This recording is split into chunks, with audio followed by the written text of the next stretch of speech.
GST के अंदर section 24 जो है, सेक्शन 24 ये कंपलसरी रजिस्ट्रेशन के लिए बात करता है। मतलब कुछ ऐसे एरिया डिफाइन है और ये एग्ज़ाम का वेरी वेरी इम्पोर्टेंट टॉपिक होता है जो डायरेक्टली 5 मार्क्स के क्वेश्चन एग्ज़ाम में आते हैं कि कंपलसरी रजिस्ट्रेशन के ऊपर शॉर्ट नोट लिख दो। तो आपको कुछ नहीं करना है, पहले हम इनको समझते हैं कि कंपलसरी रजिस्ट्रेशन क्या है। कि कोई पर्सन जो लिस्ट दिए गए हैं इसमें से कोई भी सर्विसेज या गुड्स का सप्लाई करता है तो उसको रजिस्ट्रेशन लेना मैंडेटरी है। यहाँ टर्नओवर लिमिट को नहीं देखेंगे। तो ये कुछ लिस्ट दिए हुए हैं, इसमें कोई भी कैटेगरी में फॉल करते हैं तो आपको कंपलसरी रजिस्ट्रेशन लेना जरूरी है।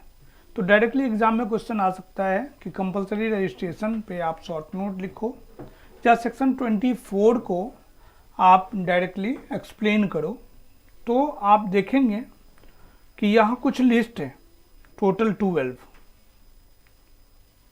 और बहुत सिंपल लैंग्वेज है, एक्ट की लैंग्वेज है, एक्ट में जैसा लिखा हुआ है उनको हम लोग देखते हैं। फर्स्ट पॉइंट है,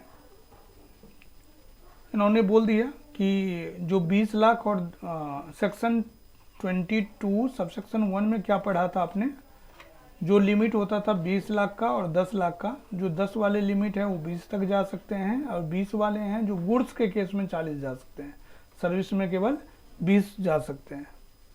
तो उन्हीं का रेफरेंस दिया हुआ है सेक्शन का।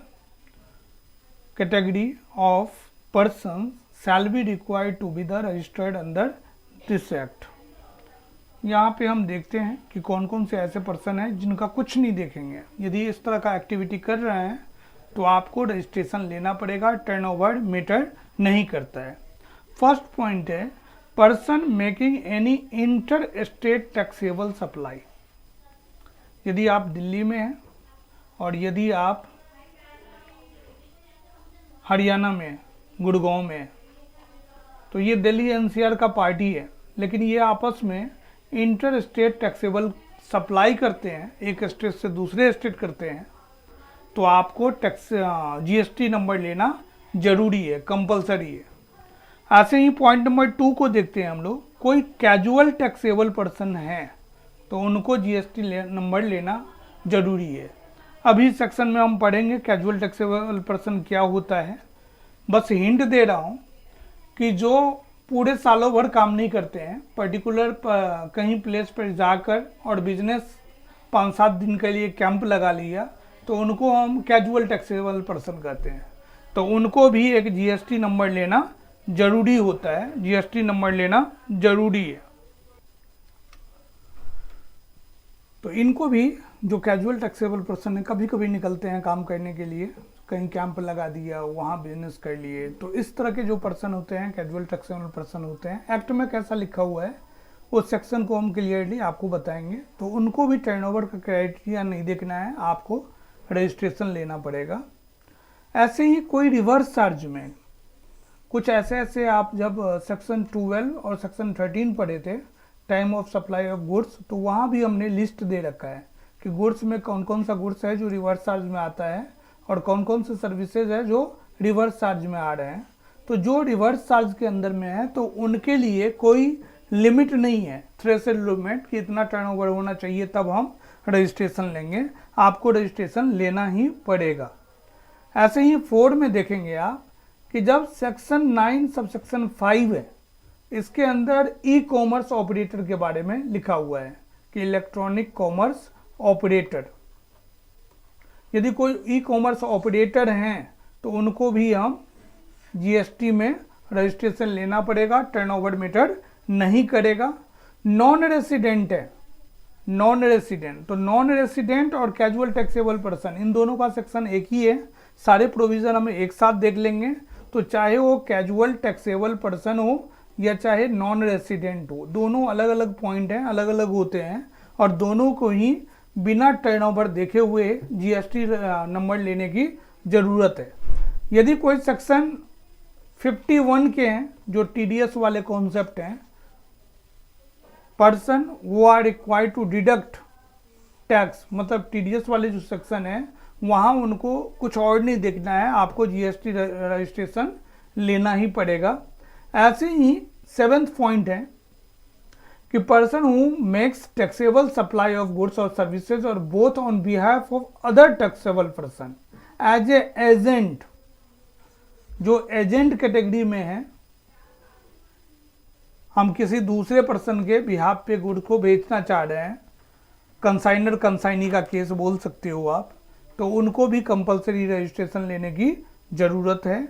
कोई ISD इनपुट सर्विस डिस्ट्रीब्यूटर, हम सेक्शन 21 और 2021 में ITC में पढ़े हुए थे कि इनपुट सर्विस डिस्ट्रीब्यूटर कौन होता है, तो उनको भी कंपलसरी रजिस्ट्रेशन लेने की ज़रूरत है। ऐसे ही एक पर्सन हुज गुड सप्लाई और both other than supply under 5, इनको छोड़कर कुछ और भी ई-कॉमर्स वाले हैं, ये पहले ई-कॉमर्स ऑपरेटर थे और यहाँ किसी अदर कैटेगरी के ई-कॉमर्स ऑपरेटर हैं, इन सेक्शन को छोड़कर, जहाँ 52 TCS का प्रोविज़न अप्लाई है, उनको भी कंपलसरी रजिस्ट्रेशन लेने की ज़रूरत है। और इन दोनों को छोड़कर कोई और भी ई-कॉमर्स ऑपरेटर हो सकते हैं जो न तो 95 में आ रहा हो और न ही वो 52 में आ रहा हो। इन दोनों को छोड़कर किसी और तरह का इलेक्ट्रॉनिक कॉमर्स ऑपरेटर है तो उनको भी कंपलसरी, इन तीनों पॉइंट को हम रहते एक ही साथ लिख देते, कोई भी ई कॉमर्स हो चाहे जैसे मर्जी हो, तो उनको हम क्या करेंगे, इसके अंदर कंसीडर कर लेंगे। तो एक जगह TDS काटना जाता है, एक जगह TDS काटने का जरूरत नहीं है, लेकिन जो भी पर्सन इन दोनों डिफिनीशन को से बाहर अपने आप को कहने का कोशिश करेगा उसको यहाँ कवर कर लिया जाएगा कि कोई भी ई-कॉमर्स ऑपरेटर हो गया, चाहे कोई भी चैनल माध्यम से हो, जिनका स्कोप कुछ भी हो, आपको कंपलसरी रजिस्ट्रेशन लेने की जरूरत है। Any person supplying online information and data access, इस तरह का यदि आप करते हैं तो आपको GST रजिस्ट्रेशन लेना जरूरी है, कंपलसरी है आपको। तो ये 11th पॉइंट तक आ गया और 12th पॉइंट में दे रहा है कि गवर्नमेंट को यदि और लगता है तो GST के रिकमेंडेशन के, काउंसिल के रिकमेंडेशन के अकॉर्डिंग, GST काउंसिल के रिकमेंडेशन के अकॉर्डिंग वो और भी पर्सन को कंपलसरी नोटिफाई द्वारा कर सकता है। तो बेसिकली 11 पॉइंट है और 12 पॉइंट में गवर्नमेंट ने अपने पास पावर रखा है कि हमें कभी नोटिफिकेशन निकालना पड़ेगा तो GST काउंसिल के रिकमेंडेशन के बाद हम नोटिस निकाल देंगे। तो ये जो लाइन देखेंगे ये सारे एक्ट के लाइन है, इसमें हमारा लाइन कुछ नहीं है, मेरे लैंग्वेज नहीं है, ये डायरेक्टली CGST एक्ट जो अपडेटेड एक्ट है, किस डेट का रिलीज, 1 जनवरी 2022 का रिलीज है ये, और उनके ये एक्ट है। तो मैं तो आपको डायरेक्टली बोलूँगा कि एक्ट का लैंग्वेज आप यदि लिखोगे तो आपको हाईएस्ट 5 में से 5 नंबर जाएगा और बहुत शॉर्ट में लिखा हुआ है, person making any inter state taxable supply, casual taxable, person making taxable supply, person who are required to pay tax under reverse charge. Simple language में बहुत ही इजी तरीके से इनको लिखा गया है, आप बार बार लिख कर देखेंगे तो 5 नंबर आराम से स्कोर कर सकते हैं कंपलसरी रजिस्ट्रेशन के बेस पर।